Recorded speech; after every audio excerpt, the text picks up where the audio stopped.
सबसे पहले ये तो सभी को पता है इंस्टॉल कैसे करते हैं एप्लीकेशन।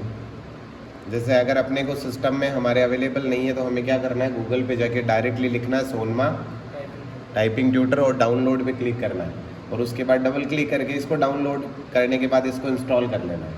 अब इंस्टॉल करने के बाद की बातें हैं जो आपके माइंड में ढेर सारे जो प्रश्न आते हैं, एक एक प्रश्न को लेने वाले हैं अपन, है ना, ताकि वो थोड़ा सा माइंड है ना कूल फील हो करे, रिलैक्स फील करे। तो सबसे पहले ओपन कर लेते हैं अपन। और आज मेरा डे 1 है। डे 1 का मतलब मैं बिल्कुल ज़ीरो से बात कर रहा हूँ। आप फर्स्ट टाइम टाइपिंग स्टार्ट करने वाले हैं आज, ठीक है। अब टाइपिंग स्टार्ट करें तो किससे करें, हिंदी से करें या इंग्लिश से करें? बेसिकली बहुत ही जनरल सी बात है कि अपने को शुरुआत जो है वो इंग्लिश से करनी है।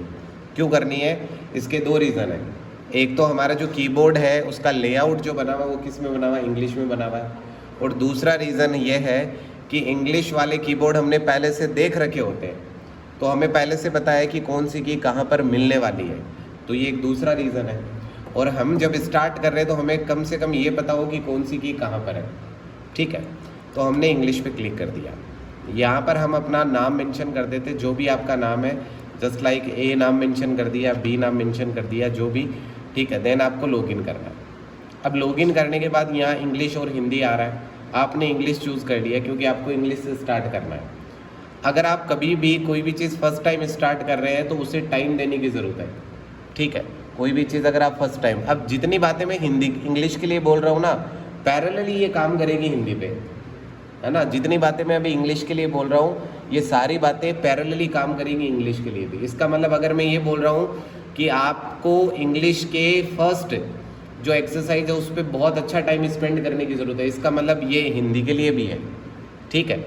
और अब आपने कहा कि सर होम रो है जिसपे ASDF और :LKJ, ठीक है, या JKL:, इस तरह से अपन इसको कह देते हैं। इसमें थोड़ा सा गलत लिखा हुआ है, JKL:, ये जो है सिस्टम अपन फॉलो करते हैं।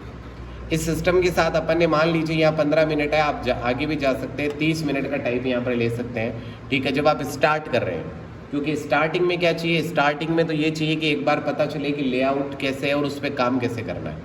अब बात आती है कि ये जो लेआउट है इस पर काम कैसे करना है। बहुत बेसिक सी बात, हमने स्टार्ट पे क्लिक किया। अब हमारे सामने बहुत सारे वर्ड्स आ गए हैं, लेकिन कॉमनली हमें 4 + 4 8 वर्ड देखने को मिल रहे हैं। अब देखिए ये किस तरह से काम करने वाला है। ये देखिए, अगर हम फिंगर की बात करें तो ये जो फर्स्ट है आपका, यहाँ से ASDF, ठीक है, और ये थंब आप यहाँ पर स्पेस पे रखते हैं।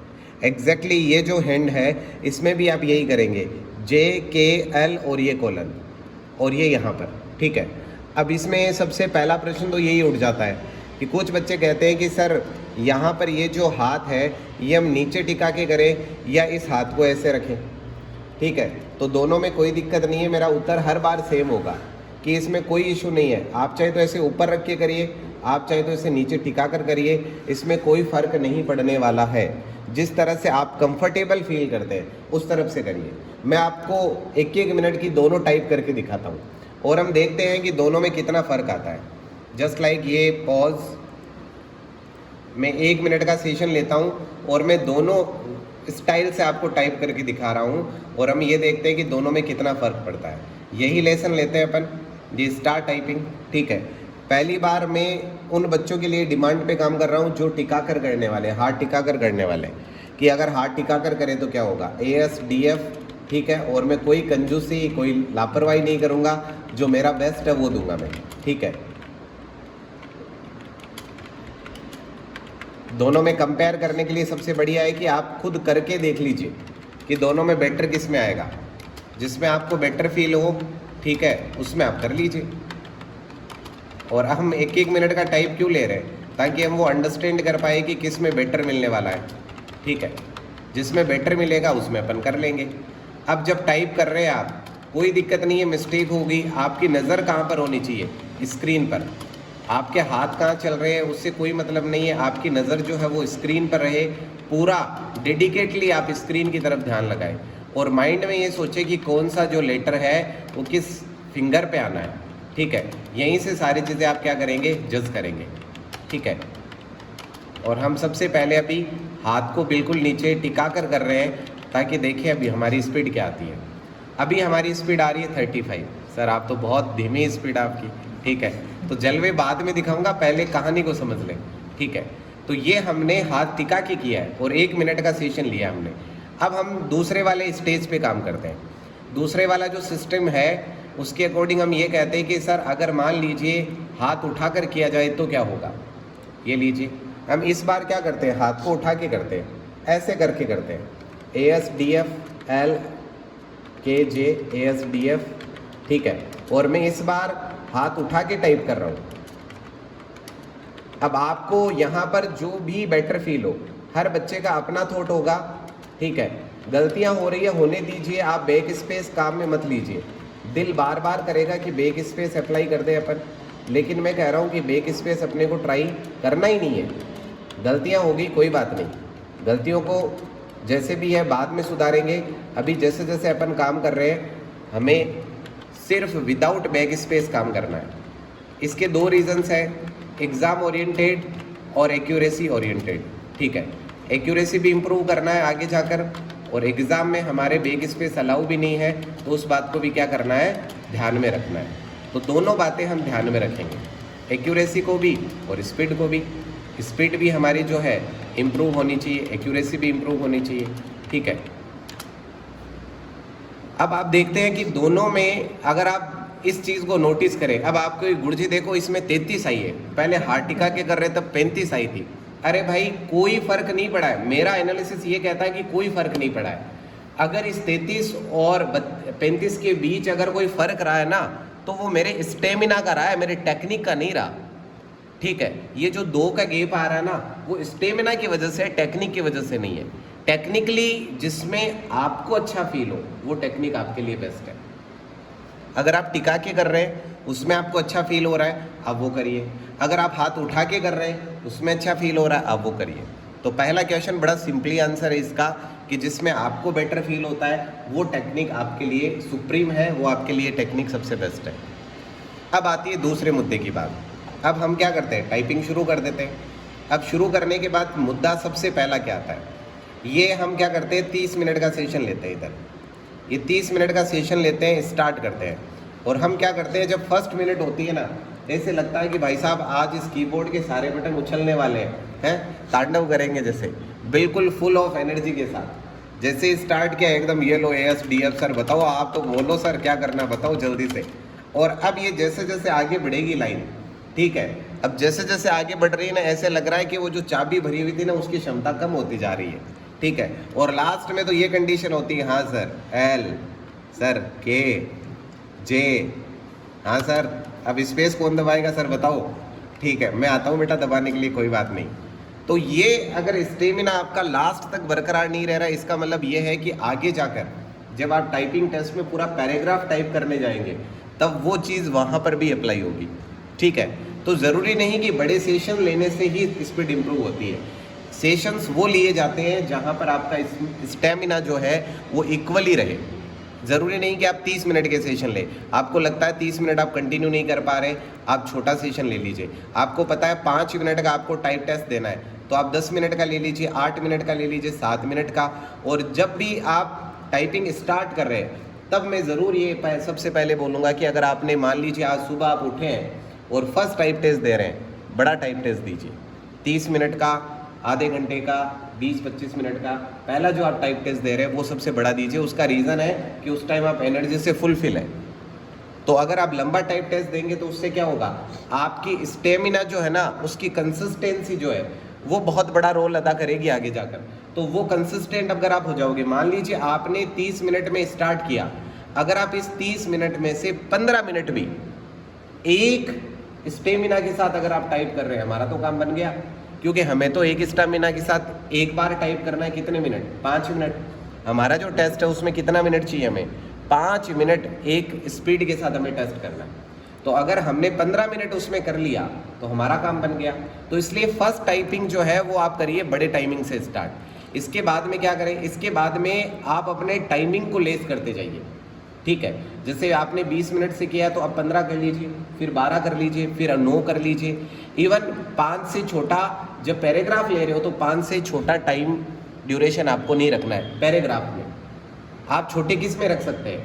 मान लीजिए मैंने एक पैराग्राफ लिया है, जस्ट लाइक एक 7 नंबर मैंने पैराग्राफ लिया है और मैंने इस पर क्लिक किया। अब मुझे बताया गया है कि शिफ्ट के साथ RAM। अब देखना प्रॉब्लम क्या हुई, मेरे पास Y प्रेस करना था मुझे, लेकिन Y प्रेस नहीं होके मेरे T प्रेस हो रहा है। ध्यान से समझना इस पूरी प्रॉब्लम को, जो सबसे ज़्यादा स्टूडेंट की ये प्रॉब्लम आएगी। अब दोनों के बीच में छोटा सा फर्क है, ये Y यहाँ है और T यहाँ है। मुझे प्रेस तो Y करना था, लेकिन फिंगर जो है वो किस पे जा रहा है? T पे जा रहा है। तो ये क्या हुआ, अब इसमें सिर्फ बाकी सब कुछ सही चल रहा है। अब ये हर बच्चे के अलग अलग प्रॉब्लम होगा, है ना, किसी बच्चे के कुछ, किसी बच्चे के कुछ अलग अलग प्रॉब्लम होगा। अब मैंने कहा किसी बच्चे का आया कि P प्रेस करना, लेकिन उसका P पे नहीं जाके O पे जा रहा है। तो यहाँ से जैसे ही मुझे ये समझ में आ गया ना कि मेरे ये एक लेटर मिस्टेक कर रहा है बार बार, मुझे क्या करना है, सबसे पहले इस लेटर को इम्प्रूव करना है। क्लोज करके सबसे पहले मैं ये जाऊँगा कि भाई ये लेटर कौन सी रो में आ रहा है। ये देखो भाई, मैंने कहा मेरे तो सर O प्रॉब्लम कर रहा था, ये रहा अपर रो प्रैक्टिस, इसको लगाओ और इसकी टाइमिंग छोटी लो, क्योंकि हमें इस पर रिसर्च नहीं करना है, हमें सिर्फ वो हमारी जो मिस्टेक आ रही है ना, जिसकी वजह से हमारी ओवरऑल जो स्पीड है वो इफेक्ट हो रही है, हमें सिर्फ उस प्रॉब्लम को ठीक करना है। तो हमने जैसे ही हमें पता चला कि O प्रॉब्लम कर रहा है, तो O वाले सेशन पे जाना है, देन स्टार्ट करना है। इसमें सेशन लीजिए, ड्यूरेशन लीजिए बिल्कुल छोटा, क्यों? क्योंकि इस पे रिसर्च तो करना नहीं है और इसको अपन पहले ही कर चुके हैं। तो इसमें तो सिर्फ इसलिए इसको किया जा रहा है कि वो जो गलती है वो ठीक हो जाए, ठीक है। उसको ठीक करने के लिए 2 मिनट का आपने सेशन ले लिया और आप इसी तरह से, अब बहुत बार बच्चे इसको लेते हैं तो ऊपर ही हाथ रख लेते हैं, हाँ सारी ऊपर वाली तो रो है, नीचे रखने की क्या जरूरत, ऐसा नहीं करना है। अगर आपके ऊपर वाली रो है तो भी आपके जो हाथ है वो ASDF JKL पे ही रहेंगे, इनमें कोई चेंज नहीं आएगा। आपके जो लेआउट है वो हमेशा यही रहेगा और यहीं से आप काम करेंगे। अब ऊपर काम करना है तो भी यहीं से करेंगे और नीचे काम करना है तो भी यहीं से करेंगे। जैसे ही मैं प्रेस करूंगा मेरी फिंगर फिर से वहीं पर आ जाएगी। तो एक्चुअल जो प्लेस है ना वो ये है और आपको हमेशा एक्चुअल प्लेस के साथ काम करना है। अब इसके बाद नेक्स्ट प्रॉब्लम पे चलते हैं। नेक्स्ट प्रॉब्लम ये होती है, कुछ बच्चे कहते हैं कि सर मेरी तो टाइपिंग स्पीड में पिछले 10 दिन से कर रहा हूँ, इम्प्रूव ही नहीं हो रही है। ऐसे कौन से बच्चे हैं मैं आपको बताऊँ, ऐसे वो बच्चे हैं जिन्होंने क्या किया है कि यहाँ पर ये जो लेसन 1 2 3 4 5, ठीक है, 6 7 और यहाँ तक मान लीजिए किसी ने कहा कि भाई पहले शुरुआती सेशंस जो है आपको अटेंड करने हैं, और उन्होंने क्या है कि एक एक 2 बार इन सेशन को निकाल लिया और कहाँ पर आ गए, डायरेक्टली आ गए वो मान लीजिए किसी चैप्टर पे, जैसे the life of Abraham Lincoln, directly इस चैप्टर पे आ गए और उन्होंने यहाँ पर आकर स्टार्ट कर दिया। अब स्टार्ट तो यहाँ पर कर दिया उन्होंने, कोई दिक्कत वाली बात नहीं है, लेकिन उन्होंने सिर्फ ऊपर के सेशन को एक एक 2 बार निकाला है और उनकी टाइपिंग स्पीड कितनी आई है वो मैटर नहीं करता। उन्होंने यहाँ से स्टार्ट कर दिया। ये डे 1 की बात बता रहा हूँ। डे 2 में आए, अगले दिन आए, आते ही सबसे पहले फिर से ओपन कर लिया DNA रिसर्च। अगले दिन फिर आए, अगले दिन मान लीजिए स्टोरी ऑफ 4 लिटिल रैबिट्स ले लिया। क्या प्रॉब्लम हो रही है, अब उनकी स्पीड में श्योरिटी के साथ बोल सकता हूँ अगले 15 दिन में भी उसकी स्पीड नहीं बढ़ेगी। रीज़न क्या है? रीज़न ये है कि मुझे ABCD नहीं आती और मैं वर्ड बनाना चाहता हूँ, मुझे क ख ग नहीं आता लेकिन मैं शब्द बनाना चाहता हूँ। तो भाई शब्द कैसे बनेगा? पहले आपको जो बेसिक्स है उन पे काम करना पड़ेगा।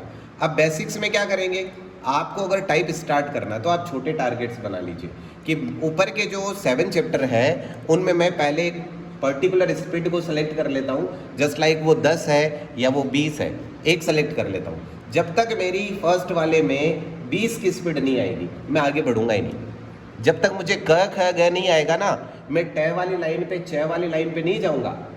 और हम क्या करते हैं, हम कहते हैं क ख ग आता है सर, घ और ड नहीं आता है, लेकिन च पर चलेंगे सर हम तो वो क्या होगी, वो प्रॉब्लम होगी। फिर आगे जाकर वो चीज़ें आपको दिक्कत करेगी। फिर आप बोलोगे सर 15 दिन हो गए, आपने तो सर बहुत लंबी लंबी लाइनें बोली थी, 15 दिन में तो टाइपिंग 20 प्लस 25 प्लस हो जाती है, एक महीने तो 35 प्लस टाइपिंग हो जाती है। सर हमसे तो आज 15 दिन हो गए, टाइपिंग आ रही है 10 12, ये टाइपिंग स्पीड आ रही है। तो भाई उसमें रीज़न क्या है, उसका सबसे बड़ा कोज है ये।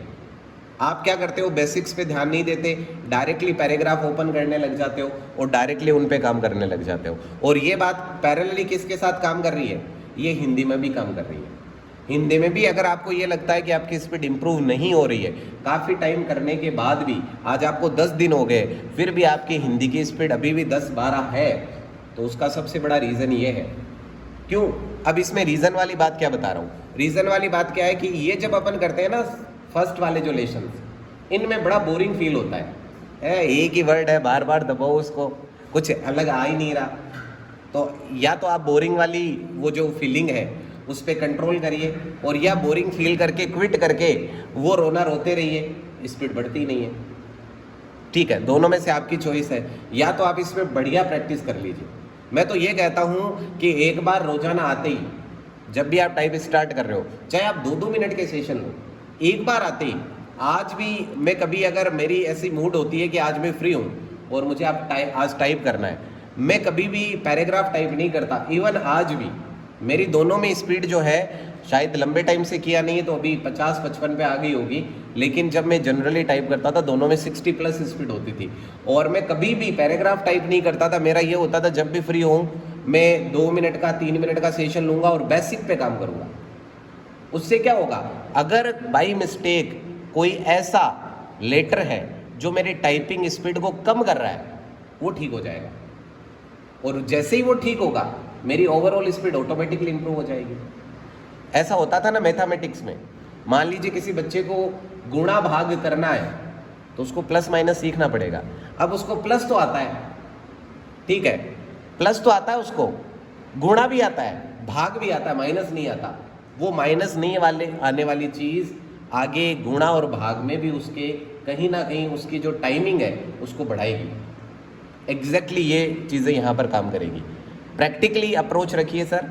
जब आप यहाँ पर कोई भी काम कर रहे हैं तो उसके लिए आप आते ही, चाहे आपको लगता है कि सर 4-5 मिनट बहुत बड़ा टाइम है, आप 1 मिनट का लगाइए।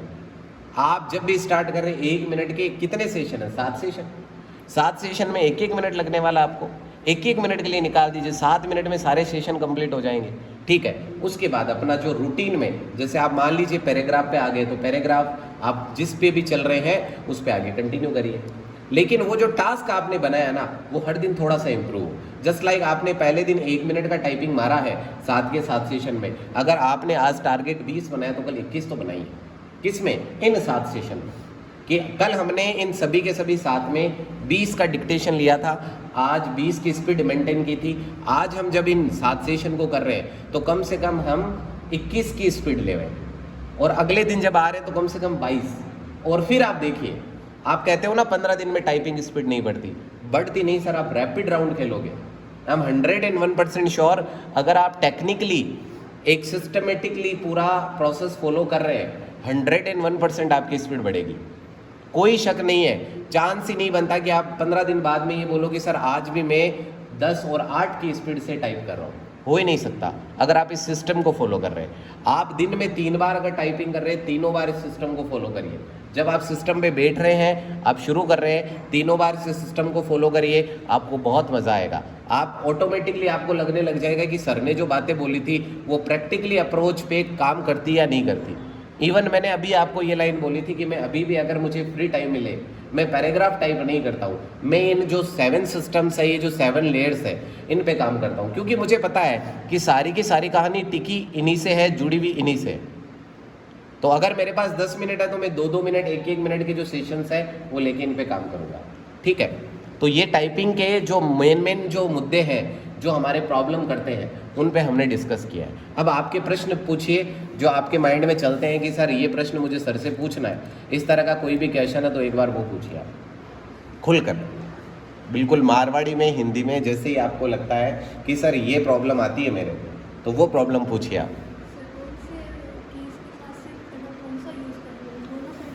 अब देखिए, ये एक अच्छा प्रश्न है कि किस की के साथ कौन सा शिफ्ट यूज़ किया जाए। जनरली क्या होता है कि जब आप शिफ्ट यूज़ करते हो ना तो उसमें एक फंडा काम करता है।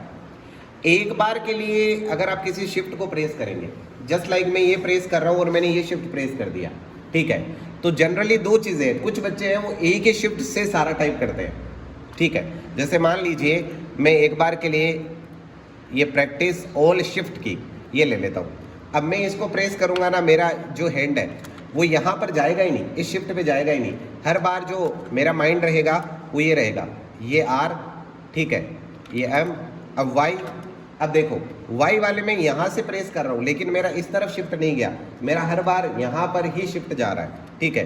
ये Y80, फिर बॉय में भी देखो B प्रेस करना है तो भी मेरा हर बार जो मेरा शिफ्ट है वो यही प्रेस हो रहा है। उसके दो रीज़न है।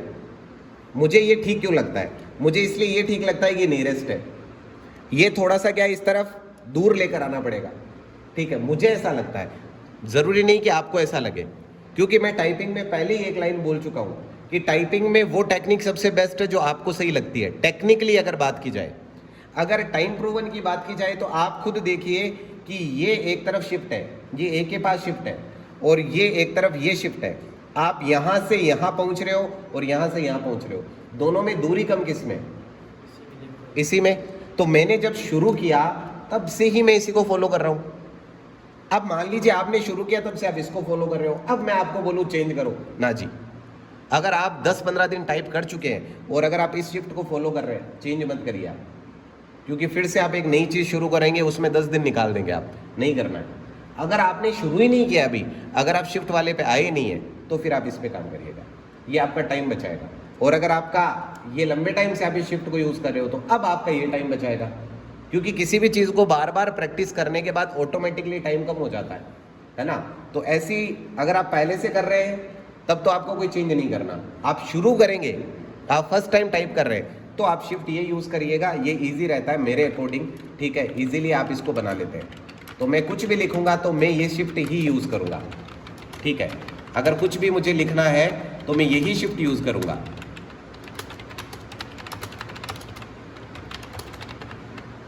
ठीक है। तो इस तरह से काम करना है। और कोई प्रश्न है तो बताइए मुझे, और कोई प्रश्न है? शिफ्ट वाली बात अपनी क्लियर होगी कि अपने को बेटर ये शिफ्ट रहता है अगर शुरू ही कर रहे हैं तो। और अगर आपने पहले से आप टाइपिंग कर रहे हो तो फिर कोई मैटर नहीं करता। अगर आपने 15-20 दिन किसी टाइपिंग टेस्ट में दे दी और उसमें आप ये शिफ्ट यूज़ कर रहे हो, कौन सा? जो कंट्रोल के जस्ट ऊपर वाला है, ठीक है, एंटर के जस्ट नीचे है, कंट्रोल के जस्ट ऊपर, अगर आप ये यूज़ कर रहे हो तो कोई दिक्कत नहीं है। बेटर कौन सा होगा? कैप्स लॉक और कंट्रोल के बीच में जो शिफ्ट है ये बेटर होगा, ये आपका टाइम बचाएगा, ठीक है। अगर आप शुरू कर रहे हैं तो टाइम बचाएगा। अगर आप पहले से ये शिफ्ट यूज़ कर रहे हैं तो टाइम वाइम वाली बात को साइड में रख दीजिए, है ना, क्योंकि हर एक बात जो होती है ना वो पर्टिकुलर स्थिति और परिस्थिति के लिए बनी होती है। तो जो बात है ये, इसके दो मायने हैं। जो पहले से कर रहे हैं उनके लिए तो ये ठीक है अगर वो यूज़ कर रहे हैं, अगर आप शुरू कर रहे हैं तो आप इस शिफ्ट पे काम करिएगा। और बताइए। इसमें तो एंटर भी प्रेस हो जाता है कई बार शिफ्ट की जगह। इसमें एंटर भी प्रेस हो जाता है, हाँ। अब इसके फ़ायदे ढूंढे जा सकते हैं, ठीक है, कि इसके क्या फ़ायदे हैं, है ना, इसके क्या क्या फ़ायदे हैं ये देखे जा सकते हैं। इसमें हिंदी टाइपिंग में ये शिफ्ट थोड़ा इजी हो जाता है इधर वाला। चलो भाई एक बार प्रैक्टिकल देखते हैं। देखो हिंदी वाले में देखते हैं कि इजी कौन सा रहता है। ये देखो मैं हिंदी वाला लेता हूँ, ठीक है। अरे भाई साहब ये तो समझ में और नहीं आएगा अभी। चलो तो हिंदी में ले लेते हैं अपन, जस्ट लाइक कोई भी एक ये सेशन ले लिया। अब अपने को आप मेरा देखिए कि एक बार मैं क्या करता हूँ, ठीक है। देखो मेरा पहला ही शिफ्ट देखो कहाँ पर गया है। अगर मुझे वर्तमान लिखना है तो शिफ्ट प्रेस करना है, तो मेरा तो यही होगा। रीज़न क्या है? लोग कहते हैं कि हिंदी और इंग्लिश की टाइपिंग के मेथड अलग अलग होते हैं। मेरा अप्रोच ये कहता है बिल्कुल सेम होंगे, बिल्कुल सेम, कोई चेंज नहीं होना, किसी भी तरह का चेंज नहीं होना, सारी चीज़ें बिल्कुल इक्वली काम करेगी। चाहे आप हिंदी की बात कर रहे हो या इंग्लिश की बात कर रहे हो, वो इक्वली काम करेगी।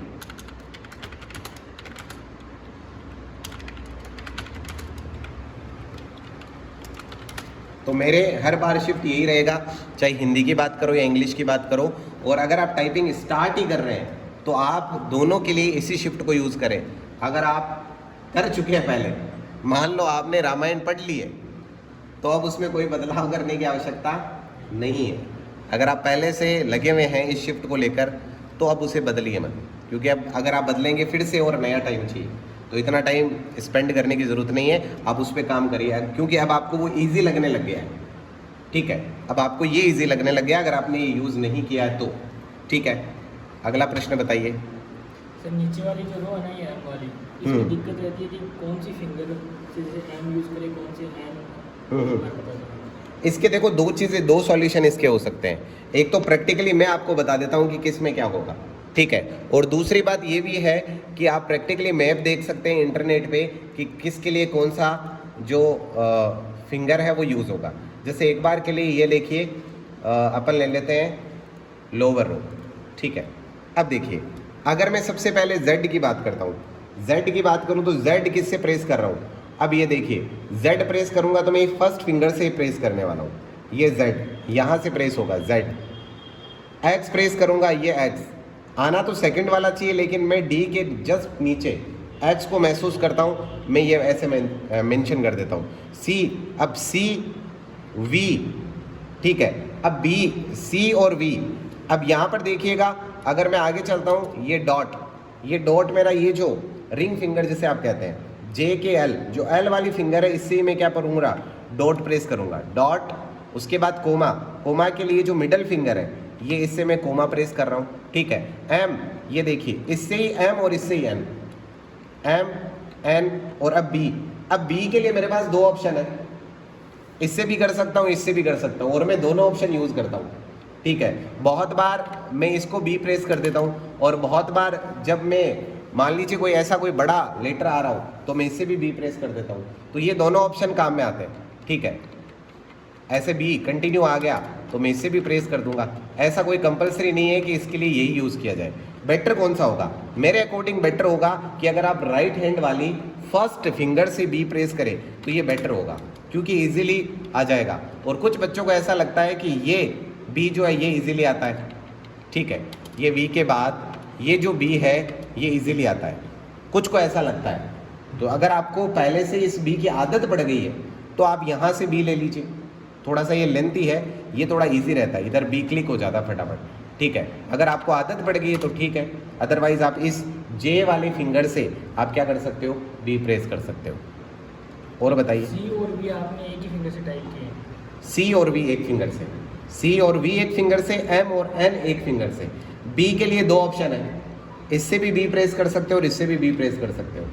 मेरे राइट हैंड वाला B ज़्यादा काम करता है, ठीक है। और कोई जैसे लेफ्ट हैंडर है तो हो सकता है उसके ये भी ज़्यादा उसको अप्रोप्रिएट लगे, ठीक है, क्योंकि हम स्टेमिना ऐसा मान के चलते हैं कि राइट हैंड में ज़्यादा है, तो इस वजह से हम B को इधर ज़्यादा अप्रोप्रिएट मान लेते हैं। कोई लेफ्ट हैंडर है, उसको ये फील होता है कि लेफ्ट हैंड में ज़्यादा स्टेमिना है, तो वो B इधर से प्रेस कर सकता है। और बताइए नेक्स्ट क्वेश्चन। किसी भी तरह का डाउट है ना आपके माइंड में कि सर ऐसा होता है मेरे साथ, या ये प्रॉब्लम आती है, या मैं इतने टाइम से कर रहा हूँ तो ये इशू आ रहा है, तो वो इशू बताइए आप मुझे। सर जैसे इसमें लास्ट वर्ड जैसे आता है अमन भी, हाँ। ये अपन टाइप करते हैं ना, जैसे अपने आप जैसे ये नीचे वाली रो पर चला जाएगा, ठीक है। वो सही रहता है, फिर अपन इनको एंटर लगाकर फिर टाइप करना चाहिए, एंटर की भी प्रैक्टिस करनी चाहिए साथ में। नहीं, एंटर की प्रैक्टिस नहीं करनी है। एंटर की प्रैक्टिस क्यों नहीं करनी है, इसके पीछे रीज़न बताता हूँ। देखो दो चीज़ें हैं, एक होता है पैराग्राफ, ठीक है, एक होता है लाइन। लाइन और पैराग्राफ में बड़ा फर्क क्या है। लाइन वो होती है, जैसे मान लीजिए ये यहाँ से शुरू हुआ है, ठीक है। जैसे मैं इसको समझाने के लिए छोटी सी बात दिखाता हूँ आपको, थोड़ा सा प्रैक्टिकल एस्पेक्ट पे चलते हैं। ये मैंने वर्ड खोल लिया है और ये मैंने एक न्यू फाइल ले ली, ठीक है। और हम इस पे, क्योंकि हम वर्ड पे बहुत ज़्यादा रिसर्च करने वाले हैं, अभी हम वो रिसर्च वाली बात नहीं बता रहा हूँ, अभी तो सिर्फ टाइपिंग से जुड़ी हुई बात बता रहा हूँ। बाकी मैं वर्ड के एक एक ऑप्शन पे बहुत ज़्यादा डिटेल से आपको सारी बातें बताऊँगा, क्यों होता है, कैसे होता है, कब होता है, कहाँ होता है, एक एक बात पे बहुत ज़्यादा रिसर्च करेंगे अपन। अभी अगर इस बात को देखा जाए, देखो मैंने लिखा राम इज़ गुड बॉय, ठीक है, यहाँ पर फुल स्टॉप हो गया। आप मुझे बताइए ये पैराग्राफ है क्या?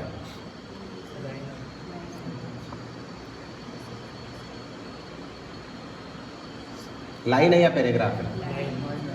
अच्छा, अब क्या फर्क हो गया? चेंज हो गई ना लाइन। लाइन चेंज होगी तो पैराग्राफ हो जाएगा, मतलब यही कंक्लूजन रहा फिर। पहले वाली लाइन को कंटिन्यू नहीं किया अपन ने, दूसरी जगह से स्टार्ट करना। तो एक ही तो बात हुई बीच में कि अगर आप एंटर दे देते हो तो नया पैराग्राफ क्या हो जाता है, शुरू हो जाता है। तो ऊपर ये जो लाइन लिखी है ये तब तक लाइन है जब तक कि आपने एंटर नहीं दिया। एंटर देते ही अभी ये 1 पैराग्राफ कंप्लीट हो गया। और ये मैं अगर आपसे डायरेक्टली यहाँ पर कर्सर और ये पूछूँ ये क्या है, तो आप बोलोगे सर अभी तक ये एक पैराग्राफ चल रहा है, लाइन किसे कहते हैं? यहाँ से शुरू हुआ, यहाँ तक आपने बोई तक लिखा, ये एक लाइन कंप्लीट। अब यहाँ से आपने मोहन इज ऑल्सो गुड, आपने ये लिखा। अब कितने लाइन हो गए? 2 लाइन हो गए, क्योंकि इसमें क्या है, 2 बार फुल स्टॉप आ गया, ठीक है। लेकिन अभी भी पैराग्राफ एक ही है, एक पैराग्राफ कम कंप्लीट होगा। जैसे एंटर दिया आपने, वो ऊपर वाला पैराग्राफ कंप्लीट हो गया। अब जो आप स्टार्ट कर रहे हो ना, अब ये क्या, कौन सा पैराग्राफ है? अब ये दूसरा पैराग्राफ है। आपने कहा सर हम तो नहीं मानते हैं, हम तो मानते ही नहीं। तो हमने कहा चलो ठीक है, रिव्यू में जाते हैं, और रिव्यू में जाके यहाँ पर आता है ABC, है ना। इस ABC पे क्या करना है? क्लिक करना है। क्लिक करते ही ये क्या बताता है आपको? ये बताता है कि साहब इस पूरे पेज का कैलकुलेशन क्या है। पेज 1 ले रखा आपने, वर्ड कितने लिखे? 9 लिखे, character no space 41, with space 50। कभी कभी मैं ऐसी बातें करता हूँ ना कि जो टाइपिंग है वो विथ स्पेस होगी तो 67 स्पीड चाहिए, विदाउट स्पेस होगी तो 62 चाहिए। उस टाइम बच्चे मुझे कहते हैं सर ये क्या बातें कर रहे हो आप, विद स्पेस विदाउट स्पेस। इसका मतलब है कि जो टाइप आप कर रहे हो उसमें स्पेस काउंट हुआ है या नहीं हुआ है, ये बात चल रही है। अब आपने कहा सर पैराग्राफ कितने, देखो अभी देखो कितने हैं, 2 पैराग्राफ है, क्योंकि मैंने तो एक बार ही एंटर किया था। अब एक बार सोचो, इसी लाइन में पैराग्राफ 2 है, लाइन 4 है, ये देखो लाइन 1 2 3 4, ये इसके अकॉर्डिंग लाइन वो है जो एक पैरेलली अपन यूज कर रहे हैं सीक्वेंस में, वो लाइन है इसके अकॉर्डिंग। अब देखो मैं यहाँ से एंटर देता हूँ और यहाँ पर मैंने कुछ लिख दिया। आप बताओ पैराग्राफ कितने हो गए? 3 हो गए। चलो चेक करते हैं एक बार के लिए। हम फिर से रिव्यू में गए और ये रहा ट्रांसलेट के पास में वर्ड काउंट, इस पर क्लिक किया, ये देखो पैराग्राफ कितने हो गए? 3। अब एक बार देखो, मैं ये जो 3 पैराग्राफ है मैं क्या कर रहा हूँ, इनके बीच के जो एंटर्स है उनको रिमूव कर रहा हूँ, ठीक है। मैंने यहाँ से ये एंटर रिमूव कर दिया, ये एंटर रिमूव कर दिया, और इसका भी एंटर रिमूव कर दिया, ठीक है। आपको क्या लगता है अब पैराग्राफ कितने हैं हमारे पास? जब मैंने बाकी 2 पैराग्राफ्स के एंटर रिमूव कर दिए, इसका मतलब अब पैराग्राफ तो एक ही बचा, क्योंकि मैंने एंटर से ही तो पैराग्राफ डिसाइड हुआ था भाई। अगर एंटर ही नहीं होता तो पैराग्राफ ही नहीं होता। तो पैराग्राफ को डिसाइड कौन कर रहा है? डिसाइड तो एंटर कर रहा है। तो हमने कहा अब चेक करते हैं, ये लो वर्ड काउंट, देखो पैराग्राफ कितने हैं। अब आप वाली लाइन का उत्तर है ये, जो आपने मुझसे पूछा था ना कि सर जब टाइपिंग चल रही होती है तब एंटर करें या नहीं करें।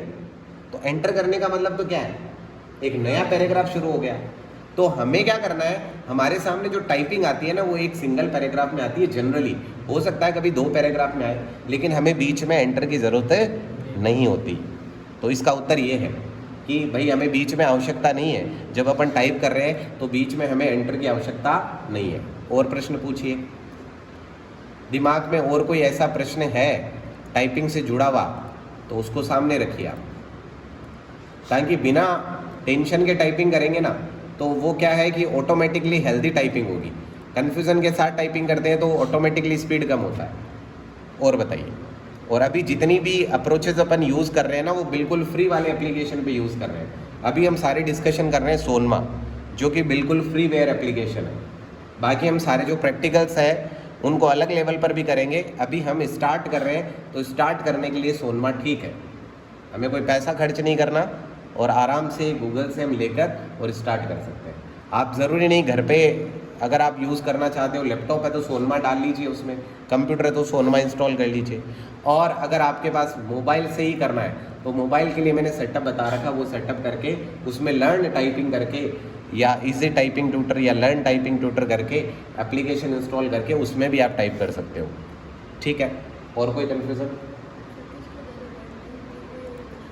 ये बड़ा अच्छा प्रश्न है कि किसको ज़्यादा टाइम दे, हिंदी को या इंग्लिश को। देखो आपके पास जो टारगेट्स है आपके वो क्या है, आपके दोनों के दोनों टाइपिंग में टारगेट्स मैं बता देता हूँ। जैसे अगर आप इंग्लिश की बात करो, इंग्लिश में आपका जो टारगेट है पासिंग मार्क्स का वो है 26 और 27 इंग्लिश में। हिंदी में जो आपका टारगेट है वो पासिंग मार्क्स का जो टारगेट है वो आप लेके चलिए 24 25, ठीक है। पहले तो ये टारगेट अचीव करना इंपॉर्टेंट है भाई। वो कहते हैं ना कि कम से कम जो मिनिमम क्राइटेरिया उसको तो फुलफिल करें।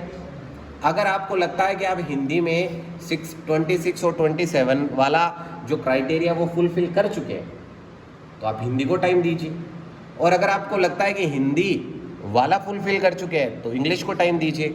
अगर आपको लगता है दोनों को फुलफिल कर चुके हैं तो दोनों को इक्वल टाइम दे दीजिए, ठीक है। दैट मीन्स अगर इसको इंग्लिश को 2 घंटे दे रहे हैं तो इसको भी 2 घंटे दे दीजिए, इसको 2 दे रहे हैं इसको भी 2 दे दीजिए।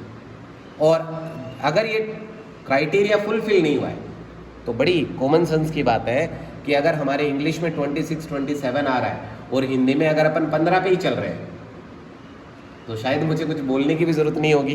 पहले तो अपन पासिंग मार्क्स तो लेवें, और पासिंग मार्क्स क्या है 24 25, तो हम पहले डेफिनेटली पासिंग मार्क्स वाला काम करेंगे, ठीक है। तो पहले इस पे काम करेंगे, जब ये फुलफिल हो जाएगा तब अपन आगे काम करेंगे।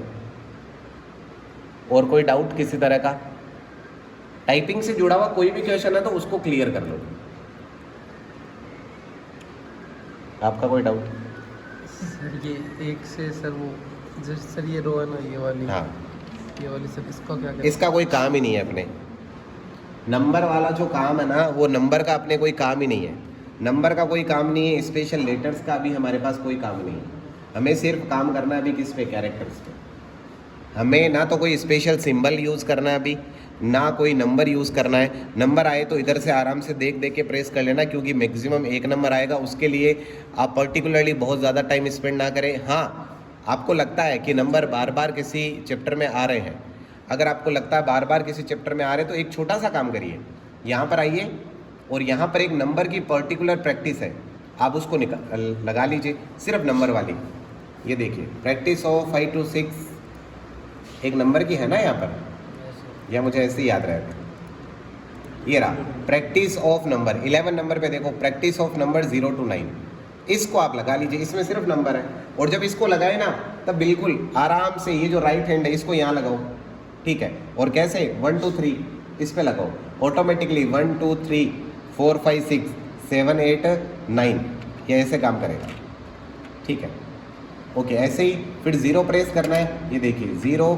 अब यहाँ पर बात आएगी ना आगे फिर से प्रेस करने की, तो इसमें क्या करेंगे सर, हर बंदे का अलग टेक्निक रहेगा, जिसको जैसे कंफर्टेबल लगे।